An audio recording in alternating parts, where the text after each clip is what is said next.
On the 26th of November 2024, Kenya Bureau of Standards KEBS announced to all used cars importers, including returning residents, diplomatic staff, and the general public, the new used cars importation regulations effective 1st January 2025. Now, this is not something new, it's a process done every year in a bid to at least regulate the standard of cars imported in the Kenyan market, so we do not end up with very old cars on the Kenyan roads. Hey, what's up? Fiscal Cars over here. I have something fresh for vehicle importers today, or anyone who'd love to hear new information about cars. I bet we all do. That's why you landed here, so welcome aboard.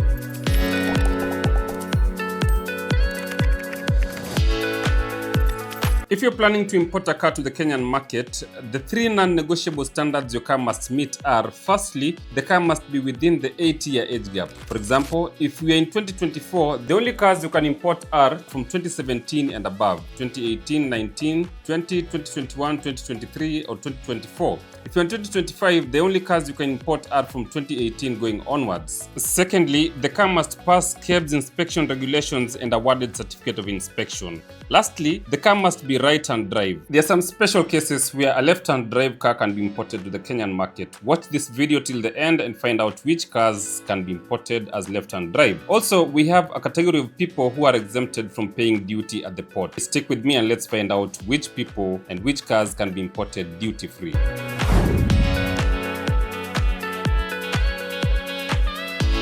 Here are the new vehicle importation guidelines, which are actually not new per se, but simply reiterations on the need to act swift. The government says if you imported a 2017 car and the car gets here later than 31st of December, it will be invalid to go through the duty payment process because it won't have met the 8-year age rule. Inasmuch as KEBS insists that this yearly change of regulations is in a bid to ensure that we import quality cars in the Kenyan market, there's some issues here and there that might leave one to wonder whether this whole process has the common mwananchi's interests at heart, or it's just a way KRA is using to, get more funds from the general public. As CS Mbadi puts it in the following clip, at least we'll shed a little light on what we are talking about today. Check it out, then we proceed. Chairman, you're right that I was embarrassed at Washington, not that we were treated badly, Your Excellency. I wanted just to clarify. But you see, when you find African countries queuing in corridor, then you are called one by one. Nigeria, you come, 15, 30 minutes. Rwanda, Kenya, for those of us who have some pride, it's a bit demeaning. And you see the money that we are asking for out there, Your Excellency, if we just tighten our system, we can do without some of these monies. We can do. Because today, IMF has released 78 billion shillings. But if KRA puts systems in place, we can collect not less than 400 billion shillings. So we can do without some of these loans. I'll leave that for you to think about, but all I got is the CS was embarrassed for queuing in the long corridors to be called one by one. And being one of those people who have their pride at the top notch, the government just had to do something about it. I guess that's what they're doing right now. It is what it is. It is what it is. So announcement was made and importers are on panic mode at the moment. In my opinion, the government should be giving out these new regulations around mid-year or some 3 months before the year ends. Because shipping a car, let's say from Japan to Kenya, normally takes about 30 to 40 days. And if the government had people's interest at heart, they'd consider the delays, because shipment process, like any other mode of transportation, is faced by challenges. What happens to those people who had already made orders and their cars already left? Let's say something like 20th of November, before the announcement was made on 26th of November. The earliest this car can get here is around 20th of January, because it will take 30 or even 40 days. What will happen to those cars once they get here after 1st of January of 2025? Every time the government needs to raise money, it's alcohol people, used car dealers. Those are the guys the government always goes for. And then now recently we've seen they're going after betting companies.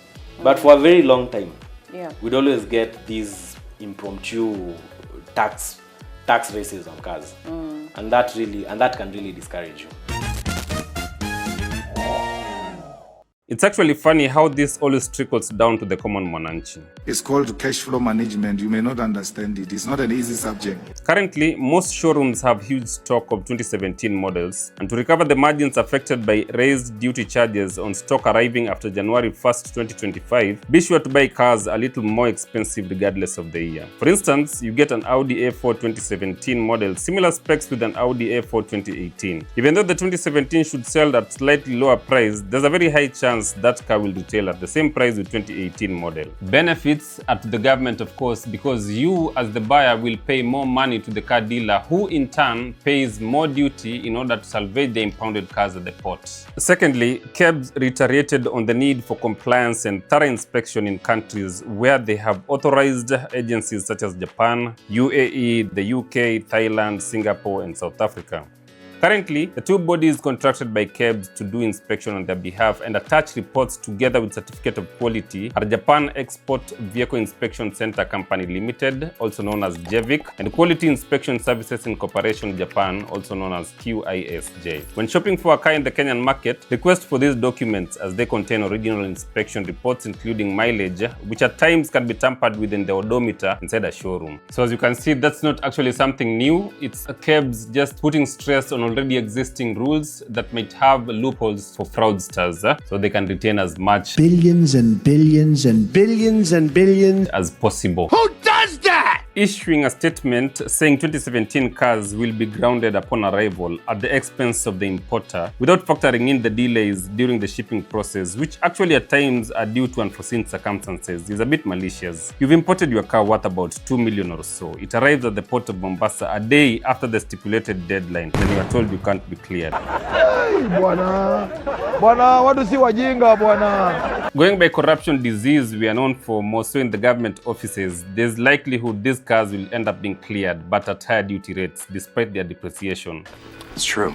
KRA tabulation for duty charges dictates that the newer the car is, the more duty the owner is required to pay. So definitely 2018 or 2019 car duty should be more than 2017. Apart from your vehicles being within the 8-year age limit and subjected to roadworthiness test by KEBS contracted bodies, they must be right-hand drive. Now, in this category, also there are people who are exempted from paying duty. If you're a returning resident, you stayed in a country with left-hand drive vehicles and you get back to Kenya, you wish to import a right-hand drive car, you'll be lucky to import that car duty-free under the following conditions. Number 1, you must prove you owned and used left-hand drive car in the previous country of residence for at least 1 year. Number 2, you must provide proof of disposal of that left-hand drive vehicle, meaning that car is not going to be in your name anymore. Number 3, the current retail selling price, CRSP, of that right-hand drive car you are planning to buy must not be higher than the current retail selling price of the left-hand drive car you disposed. If you are driving a left-handed Mazda 6 in the US, you cannot import duty-free E-Class and drive it in Kenya. That one you will have to pay duty. The right-hand drive vehicle engine capacity cannot be higher than the left-hand drive vehicle engine capacity. The only left-hand drive vehicles that can be imported to Kenya are special purpose vehicles like ambulances, fire engines, or large construction vehicles, not for personal use, but only to be donated to the Kenyan government. I'm Prispa, all about cars. See you in the next one.